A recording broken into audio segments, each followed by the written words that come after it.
And welcome to my channel banking goals. मैं हूँ दिव्या और आज हम लोग डिस्कस करने वाले हैं द हिंदू एडिटोरियल। ये हम रोज़ करते हैं और आज 1 जून 2020 को जो न्यूज़पेपर में इम्पॉर्टेंट आर्टिकल होते हैं उसके बारे में हम लोग डिस्कस करते हैं, साथ ही में उसकी वोकैबलरी भी डिस्कस करते हैं, मीनिंग भी देखते हैं। ये आपके लिए इंग्लिश पेपर में एक बहुत इंपॉर्टेंट रोल प्ले करता है, इसीलिए ये बहुत इंपॉर्टेंट होता है। आज हमारा एडिटोरियल है open with caution. Open with caution ये रिलेटेड है कोरोना वायरस से, इनडायरेक्टली रिलेटेड है। एक्चुअली ये रिलेटेड है लॉकडाउन से रिलेटेड। तो लॉकडाउन जो डिक्लेयर किया गया था 22 मार्च से 23 मार्च से, उसके बाद अभी उसका अनलॉकिंग शुरू है। ओके, तो ये अनलॉकिंग फेज 1 में कुछ चीज़ें ओपन होने वाली है जिससे रिलेटेड इसके बारे में बोला है। हम लोग डायरेक्टली आर्टिकल डिस्कस करेंगे, उसी के साथ हम लोग देखेंगे कि ये कैसे रिलेटेड है। ठीक है, open with caution. A resumption of economic activity is essential but the vigil on the virus must remain. जो रिजम्पशन है, रिजम्पशन मतलब क्या है, हमने यहाँ पे वोकैबुलरी देखी लिखे है। मीनिंग रिजम्पशन मतलब the action of beginning something again, मतलब जो इकोनॉमिक एक्टिविटी है उसे वापस शुरू करना, ये बहुत ज़्यादा एसेंशियल है। बट साथ ही में विजिल मतलब a period of keeping awake, मतलब जो वायरस पे निगरानी है, जो उस पर ध्यान है, उसको भी ध्यान में रखना ज़्यादा ज़रूरी है। तो रिजम्पशन तो इकोनॉमिक एक्टिविटीज़ का एसेंशियल है ही, पर साथ ही में जो वायरस को भी हमको ध्यान में रखने की ज़रूरत है। Next is it is a truth universally acknowledged now that the severe restrictions to contain COVID-19 produced traumatic displacement of the weakest sections while the check on infection spread was modest.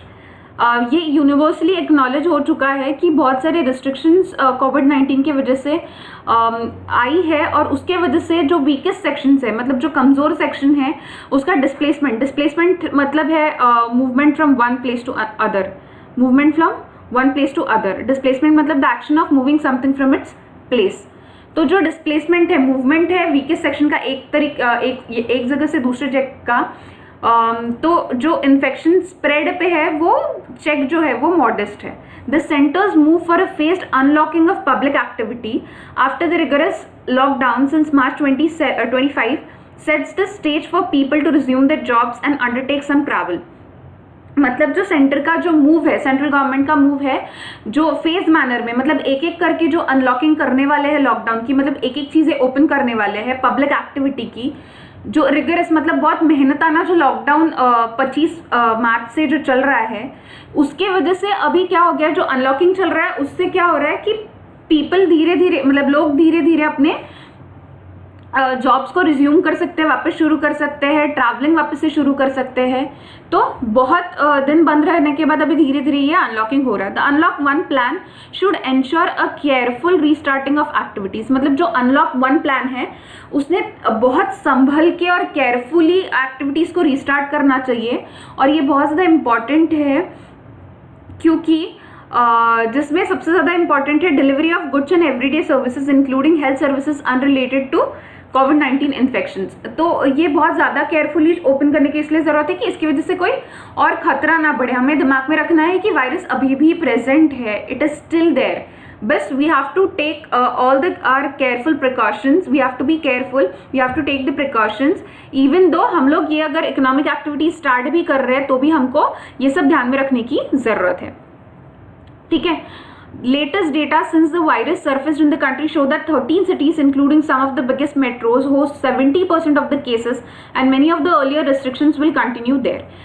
जो data है recently आया है उसके हिसाब से जो virus है पूरे कंट्री में वो सबसे ज़्यादा ये 13 कंट्रीज उसमें कंट्रीब्यूट कर रही है। मतलब जो 13 सिटीज़ है इंडिया की, तो जो कंट्री का पूरा जो वायरस का डेटा है उसमें सबसे ज़्यादा 70% केसेस जो है, 70% केसेस है जो ये 13 सिटीज़ में से आ रहे हैं। बाकी रेस्ट 30% जो है वो all over the country spread है। ठीक है, तो जो ये सिटीज़ है जिसमें बहुत सारी metros included like Mumbai and all, तो वहाँ उसका कंट्रीब्यूशन जो है इसमें केसेस में वो सबसे ज़्यादा है। तो 70% जब यही 13 सिटी से आ रहा है तो यहाँ पे बहुत सारी जो अर्लियर रिस्ट्रिक्शंस है वो कंटिन्यू रहेगी और वहाँ पे अनलॉकिंग इतने आसानी से नहीं होने वाला है। रिटेनिंग कर्ब्स मतलब है अ चेक और रिस्ट्रेंट ऑन समथिंग, मतलब ये जो चेकिंग है और रेस्ट्रिक्शंस जो है वो कंटिन्यू रहेंगे बड़ी गैदरिंग्स को लेके।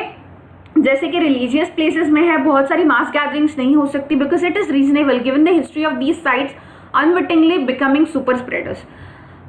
तो अनविटिंगली मतलब है कि not aware of the full facts, ठीक है, पूरे फैक्ट्स के बारे में हमको नहीं पता, पर जैसे कि पुराने कुछ किस्से हैं जिससे पता है हमको कि ये जो रिलीजियस प्लेसेस में मास जो गैदरिंग्स हुए थे उस वजह से वो सुपर स्प्रेडर्स बने, मतलब जिन लोगों ने वहाँ पे पार्टिसिपेट किया, जो लोग वहाँ पे रिलीजियस प्लेसेस में वो एक्टिविटीज़ में पार्टिसिपेट किए, उनके उस वजह से जो है वो सुपर स्प्रेडर्स बन गए। मतलब उस वजह से जो कोरोना वायरस का जो फैलने की जो रेट थी वो ज़्यादा बढ़ गई थी।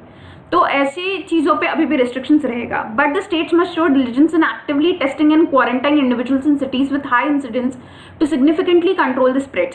मतलब कि जो स्टेट्स है, स्टेट गवर्नमेंट है, उन्होंने इवन तो सेंटर ने unlocking step by step phase manner में बताई है, बट जो स्टेट गवर्नमेंट्स है उन्होंने अभी भी एक्टिवली जो टेस्टिंग है, जो टेस्ट कैरी आउट करने की जो प्रोसीजर है वो एक्टिव रखनी चाहिए। साथ ही में क्वारंटाइन की जो लोगों को क्वारंटाइन करने के लिए ऐसी सिटीज में जो है वो ठीक तरीके से उसको ध्यान में रखते हुए ठीक तरीके से उसको इम्प्लीमेंट करना चाहिए, क्योंकि तभी ही ये जो स्प्रेड है वो कंट्रोल होगा। Half hearted approaches to implementing the measures mandated by the national directives for कोविड-19 मैनेजमेंट, मतलब जो नेशनल डायरेक्टिव्स जो इशू किए थे कोविड-19 को मैनेज करने के लिए, जैसे कि फेस को कवर करना है, फिजिकल डिस्टेंसिंग है पब्लिक प्लेसेस में, शॉप्स और एस्टैब्लिशमेंट्स में, स्पिटिंग प्रोहिबिट की थी, gathering in large numbers prohibit की थी।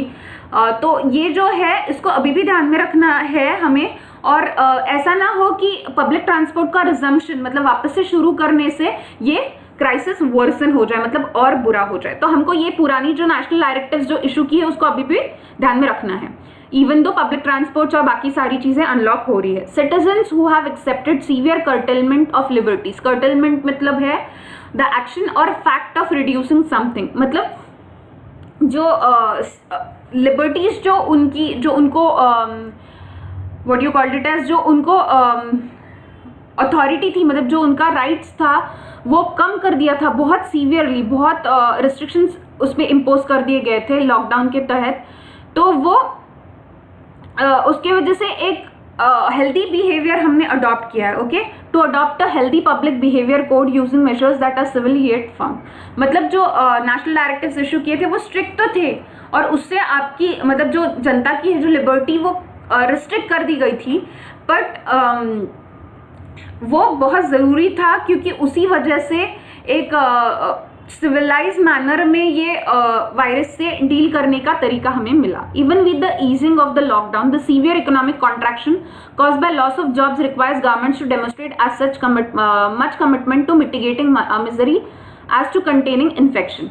मतलब इवन दो लॉकडाउन ईज हो चुका है, बट जो सीवियर कॉन्ट्रैक्शन मतलब बहुत कम कॉन्ट्रैक्ट होना मतलब सिकुड़ जाना, ठीक है, तो जो जॉब्स चले जाने की वजह से जो इकोनॉमिक कॉन्ट्रैक्शन हुआ है उसके तरफ गवर्नमेंट ने ध्यान देना चाहिए, सो दैट मिटिगेटिंग मिजरी मतलब having the effect of making something bad less और लेस सीवियर, मतलब हमें ये भी देखना है कि अभी उसका इफेक्ट थोड़ा कम हो जाए, मतलब जो इकोनॉमिक कॉन्ट्रैक्शन हुआ था लोगों के जॉब जाने की वजह से, तो वो उसको भी थोड़ा कम करा जा सके, ये हमको देखने की जरूरत है, गवर्नमेंट को देखने की जरूरत है। Genuinely universal PDS with adequate supplies of food grain ensuring that no one is left behind must be provided in all states, मतलब सारी स्टेट गवर्नमेंट ये ध्यान में रखना चाहिए कि सबको फूड ग्रेन का सप्लाई मिलता रहे, कोई छूटे ना और सबको बराबर से किसी को कोई तकलीफ उठाने की जरूरत ना पड़े। साथ ही साथ में कैश सप्लीमेंट जो है, जो बेनिफिशियरीज है, इंटेंडेड बेनिफिशियरीज है, उनको बराबर से पहुंचता रहे।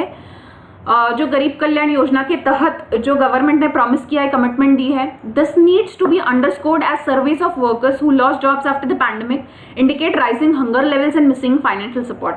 मतलब ये जो लॉकडाउन के तहत लोगों के जॉब चले गए थे ये पैंडेमिक की वजह से, तो उसके वजह से जो हंगर लेवल्स है, मतलब भूखे रहने के जो मात्रा है वो ज्यादा बढ़ गई है, साथ ही साथ में लोगों का फाइनेंशियल सपोर्ट भी खो गया है। Some section such as Dalits, women and low skilled workers are even worse off. मतलब जो दलित सेक्शन है, वुमेन्स है, जो कम स्किल्ड है, उनका तो बहुत ही बुरा हाल है।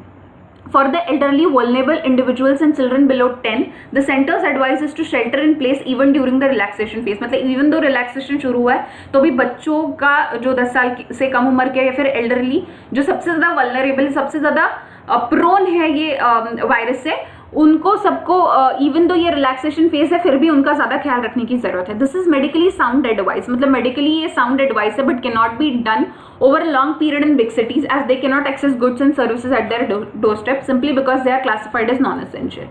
मतलब ये जो वल्नरेबल सेक्शन है, जो एल्डरली लोग हैं या फिर बूढ़े बुजुर्ग लोग हैं या फिर 10 साल के नीचे के, तो ये ज़्यादा दिन तक ये जो उनके लिए जो इवन तो ये मेडिकली साउंड है कि उन्होंने घर पे ही रहना चाहिए, पर ये ज़्यादा दिन नहीं हो पाएगा बड़े सिटीज़ में, because it is not possible कि उनके सारे गुड्स और सर्विसेज उनको डोर स्टेप पे मिले, क्योंकि सारे जो गुड्स और सर्विसेज है वो डोर स्टेप पे नहीं आ सकते क्योंकि वो नॉन एसेंशियल कैटेगरी में आ जाएंगे। Even though medicine health services आ जाएंगी, बट ये जो नॉन एसेंशियल कैटेगरी के बाकी की जो चीज़ें हैं वो उनको बाहर से लेनी ही पड़ेगी, उनको खरीदनी पड़ेगी, तो उनका बाहर निकलना ही पड़ेगा।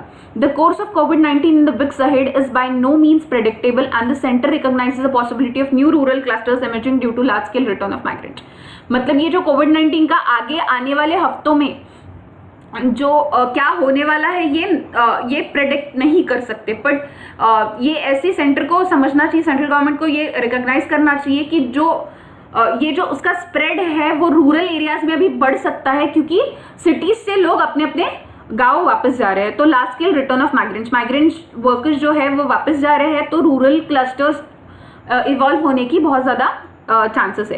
whether in the cities or the countryside unlock one must prioritize some actions, create public, मतलब कंट्री सिटीज में हो या गांव में हो, सबसे ज्यादा इंपॉर्टेंट अनलॉक वन जी, ये जो फेज मैनर में अनलॉकिंग है, लॉकडाउन उठ रहा है, तो कुछ चीजों को प्रायोरिटी देने की अभी भी जरूरत है कि पब्लिक अवेयरनेस हो जाए कि वायरस अभी भी है, ठीक है। लोगों को अभी ये समझने की जरूरत है कि इवन दो रिस्ट्रिक्शंस बहुत कम कर दिए गए हैं धीरे धीरे और अनलॉकिंग हो रहा है लॉकडाउन का, बट स्टिल अभी भी वायरस है, ये लोगों को ध्यान में रखने के लिए अवेयरनेस क्रिएट करनी चाहिए। साथ ही साथ में टेस्टिंग जो है, वायरस टेस्टिंग है, लोगों का टेस्ट कंडक्टिंग है वो बढ़ जाना चाहिए, रैंप अप मतलब स्पीडीली होना चाहिए, और पब्लिक जो हेल्थ सर्विसेज है वो पब्लिक को प्रोवाइड करनी चाहिए, और जो रिलीफ मेजर्स है जो लोग पीड़ित है उनको मिल रही है कि नहीं ये इंटेंसिवली मॉनिटर करना चाहिए, मतलब बहुत ज़्यादा सख्ती से उसको मॉनिटर करना चाहिए कि जो रिलीफ मेजर्स है वो जिनको ज़रूरत है वहाँ तक पहुँच रहा है कि नहीं। तो ये सारा आर्टिकल का जिस था, हमने आर्टिकल को भी देखा, साथ ही में वोकैबुलरी वर्ड्स भी देखे, उसके मीनिंग भी देखे, तो आई होप आप सबको समझ में आ गया होगा।